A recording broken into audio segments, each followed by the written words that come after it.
Are contractors in the GCC ready for the new projects and investments never before seen in Saudi Arabia? I'm Oscar Rousseau, and joining me is Neha Bhatia, and you're watching Construction Week in Focus.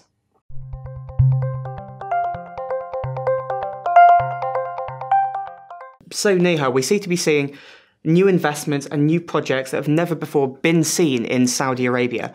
What can you tell us about these projects, please? In the last couple of weeks, three developments have stood out in terms of their newness in the Saudi market. The first of these is the Solar Power Project 2030.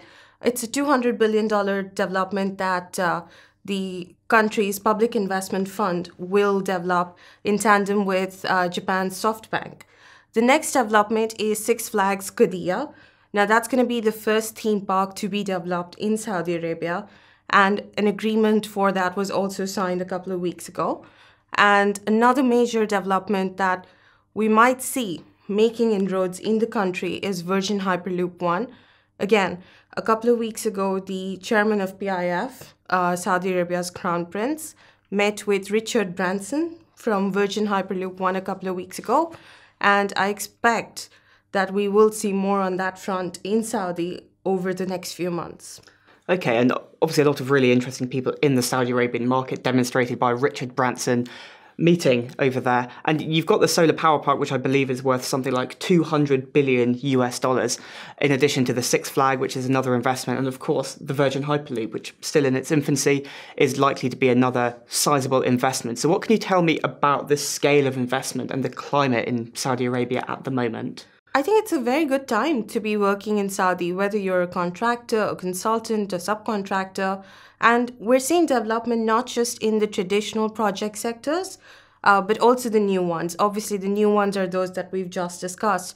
But the traditional ones include some of the work that Saudi Aramco revealed in the last few weeks that it would carry out. For example, Aramco has signed an agreement with Total, the French oil company, to develop a petrochem and refining complex in Jubail.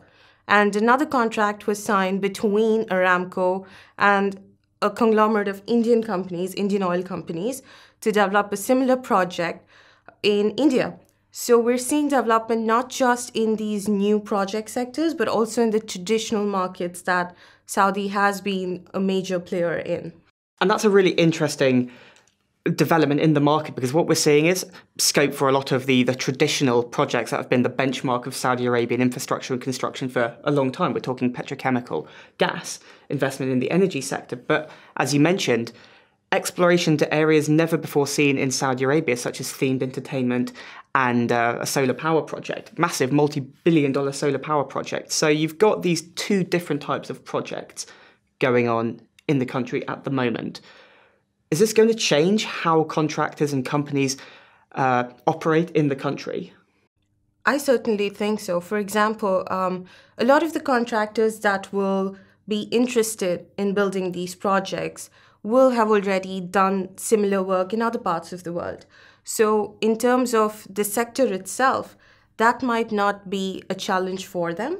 But these contractors, these consultants, all construction companies really, that are now going to work in Saudi will have to tender for these projects in a way that actually makes business sense. So it will, I expect construction leaders to take a long, hard look, if you will, at their costing models and how they really put their tenders together, because they're now going to have to consider the nuances of the Saudi construction market.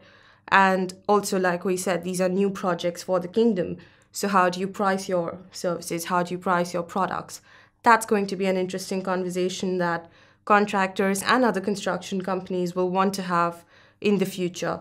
And additionally, I think recruitment might also change. Contractors that have worked in Saudi so far might have recruited engineers, project managers, and so on that are talented, that are trained to build a particular category of projects. But now they'll have to hire talent that is able to build these new developments that are coming up in Saudi. So we might see a lot of new international construction professionals coming to Saudi. We might see some of them moving from parts of the Middle East or the GCC into Saudi. But again, that is something contractors will have to consider in the future. Well, it sounds like there are a lot of interesting developments that contractors operating in the GCC and afar will have to contend with if they're looking to explore the Saudi Arabian market as the country presses ahead with Vision 2030. Clearly an exciting time for contractors in the region. But look, Neha, thank you very much.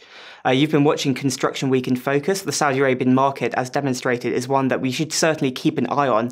Thank you for watching. Remember to subscribe on our YouTube channel, and also remember that we add new videos at 9 a.m. every Tuesday. Thank you for watching, and goodbye.